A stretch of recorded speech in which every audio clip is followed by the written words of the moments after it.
Can you remember where you were on the 17th of October 2023? I was in the Belfast City Hospital awaiting life-saving surgery.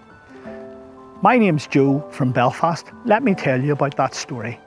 On the 16th of August 2023, I found myself at the Ulster Hospital Accident and Emergency Department to have jaundice that I had developed investigated. 3 days later, tests confirmed that I had a 17mm tumour on the head of my pancreas, which required an operation. I then asked the doctors what the prognosis would be without any intervention or any operation.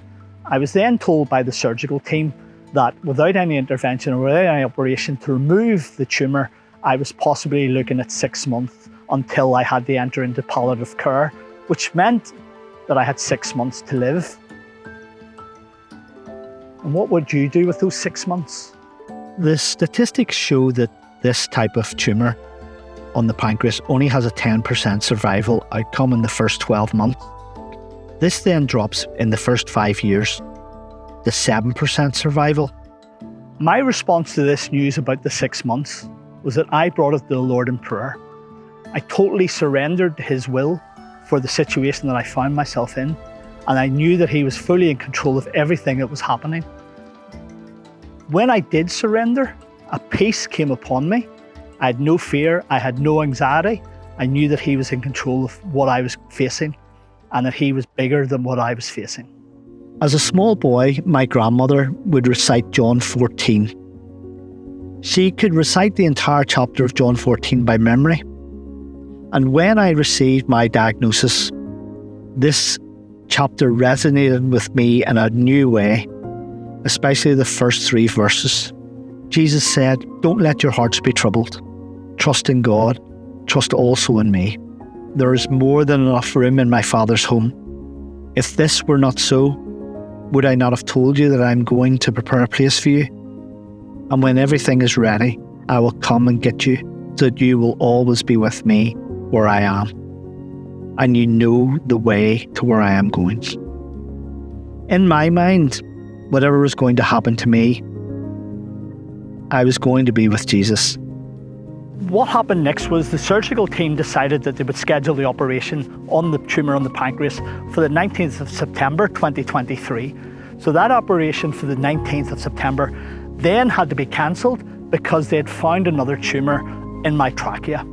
So 7 days later, after the biopsy on the trachea tumour showed that it was benign, the operation was then scheduled for the 19th of September again.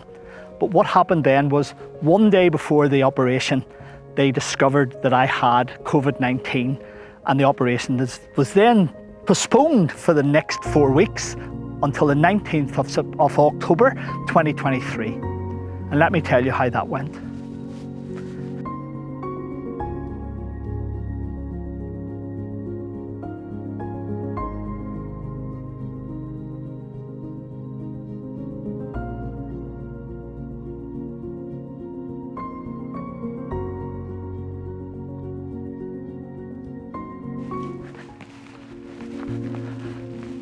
So the operation went ahead. They removed the pancreas with the 35mm tumour, which had initially been 17mm. Along with the pancreas and the tumour, they removed 37 lymph nodes which had traces of cancer in them. The operation was a complete success and it had lasted 6 hours, but my journey with cancer hadn't ended there, and let me tell you about the next step.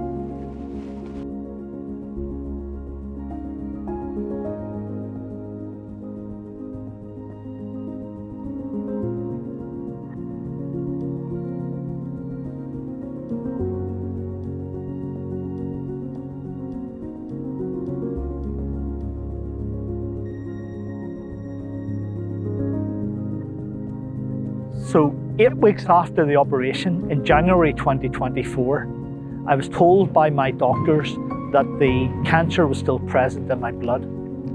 They advised I have 6 months of chemotherapy starting in January and ending in June. This went ahead, and at the end of the treatment, I was told 6 weeks after the end in August 2024 that the cancer had completely gone and I was cancer-free. Throughout this whole journey, I had complete trust and faith in God that He was working behind the scenes to act on my behalf.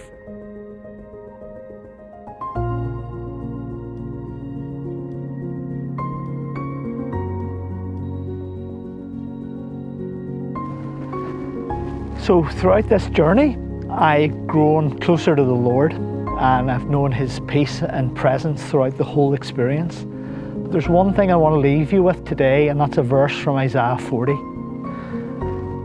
But they who wait on the Lord shall renew their strength. They shall mount up with wings like eagles, and they shall run and not be weary, and they shall walk and not faint. So I got my strength from the Lord. Who do you get your strength from?